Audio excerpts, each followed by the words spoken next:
ছাব্বিশের নির্বাচনে আসামের জনগণ বিজেপির স্বৈরাচারী শাসনের উপযুক্ত জবাব দেবেন বললেন কাটিগড়ার বিধায়ক খলিল উদ্দিন মজুমদার। ক্ষোভ প্রকাশ করে বিধায়ক খলিল বলেন, অরুণোদয় প্রকল্প বাস্তবায়নে বিধায়কদেরকে পাওয়ারলেস করে রাখা হয়েছে। হাইলাকান্দি জেলা কংগ্রেসের সভাপতি শামসুদ্দিন বড়লস্কর সহ কংগ্রেসের অন্যান্য কর্মকর্তাদের পাশে রেখে সাংবাদিকদের বলেন, অসমে বিচার দেওয়ার কোনো জায়গা নেই।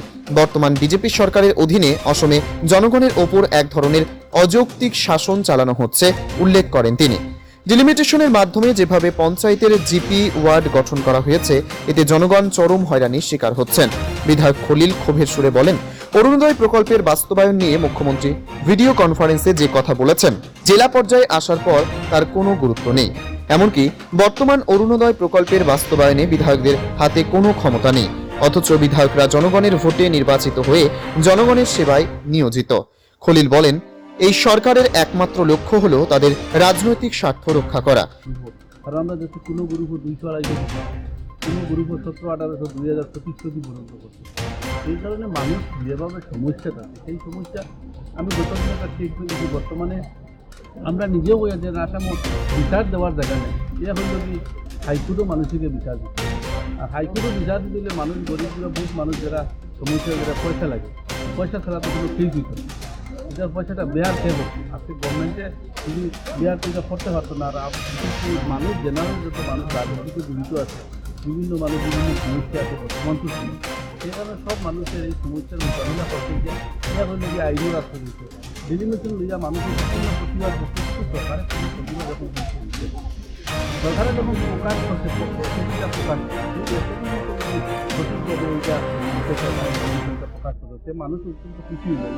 সেই কারণে এবার সরকার জবরদস্তি ওই প্রকাশ করতে বিভিন্ন ছবি বাইরে করে প্রকাশ করতে মানুষের আগামী 26 বর্তমানে পঞ্চায়েত বিভিন্ন জবাব। গতদিন আমরা দেখি বিভিন্ন ডিস্ট্রিক্টও বর্তমানে অ্যাকচুয়ালি যারা অফিসার লেভেল আছে, খালি অনলি সই দিয়ে অফিসারের কোনো পাওয়ার নাই। আমরা দেখছি কোনো 1% পাওয়ার নেই বর্তমানে। যারা লিস্ট নিয়ে জমা দেয়, সেই লিস্ট মতো অত ভুল করে আর কি ডিপার্টমেন্টে অত ভুল করে, কারণ তার কিছু আনলিগেল ছিল, তো আনলিগেল অটোমেটিক ভুল হয়েছে। কারণ আজকে সব জায়গায় কোনো মানুষের দেখা যায় নাম আসছে না, এক ওয়ার্ড থেকে আরেক ওয়ার্ডও গেছি, এক ডিগ্রি থেকে আরেক ডিগ্রি গেছি, এইরকম সমস্যা চলছে পুরা বরাকলি। আমরা আসামের কথা দেখছি না, বিভিন্ন চ্যানেলের মধ্যে ছিল, কিন্তু বরাকলি পুরো ডিস্ট্রিক্ট যেভাবে সেই সমস্যাটা চলে আমরা কন্টিনিউ প্রসেসে আসছি, কোনো সাকসেস করা সম্ভব নয়। কারণ অভিযোগ কিন্তু আর অভিযোগের কথাটা করতো সম্ভব নয়। আর ইনস্ট্রাকশন উপর থেকে আর বিভিন্ন যেখানে জমা দেয় আনলিগেল, বিশেষ করে ম্যাক্সিমাম আনলিগেল কাম করে। এই কারণে মানুষে এই পঞ্চায়েত ইলেকশনও সঠিকভাবে জবাব দিব। গতদিন আমরা এখন দ্বিতীয় অভিযোগ মিটিং হয়েছে, কিন্তু আমরা যেটা ডিস্ট্রিক্ট প্রেসিডেন্ট আসলে তাই বিশেষ করে সমস্যা দিচ্ছে ওয়াকআউট করিয়ে আইতে চাই। এটা আমরা ওয়াকআউটও দেখছি, বিভিন্ন মানুষকে দেখছি না। আর এইরকম মিটিংগুলো মানুষকে প্রস্তাব করার লাগে, আলোচনা করার লাগে সুযোগ দেওয়া হয় না। সে মানুষ মিটিংগুলো দিতে হচ্ছে। আমরা অনেক মিটিংও যাই, মিটিংগুলো দিকে সরকারি পক্ষের মিটিং হয়, কিন্তু পরবর্তী যেটা বিজেপি হয় অভিযান হলো কোনো দৃশ্য নেই, প্রকাশ হয়। যেটা বিজেপি হয় সঠিকভাবে যেটা হয়, কিন্তু অফিসার লেভেলে যদি মিটিং হয়, মিটিং ওই জিনিসটা থাকে না।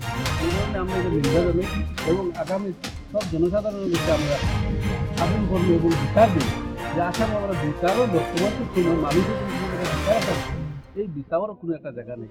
সেই কারণে মানুষের সঠিক মানে পাবলিকের সরকার আছে, আর পাবলিকের সরকার বললে সময় লাগতো না, এখন পারে না 5 বছর বাদে পারে, কয়েকদিন পরে আপনারা খবর হইয়া বিভিন্ন জায়গায় পয়সার চক্কর চালু হয়ে যায় অরুণোদয়। এটা সরকারি যখন বিডিও সরকারি যারা সেক্রেটারি আছে এরা সই দিত, কিন্তু কমিটির সই দিয়া যদি এটা করে কমিটিটা তো ছাড়া হয়ে যায় সঠিক, কিন্তু মানুষের সঠিক মানুষের হয়তো রেশন কার্ড ওই লক্ষ্যেরও কিছু লাগবে না। আজকে বহুত মানুষ বিধবা আছে, বহুত মানুষ আছে হ্যান্ডিক্যাপ আছে, বহুত মানুষ ডাইভোর্স আছে, এইরকম মানুষের ক্রাইটেরিয়া সঠিকভাবে থাকতে লাগে। আর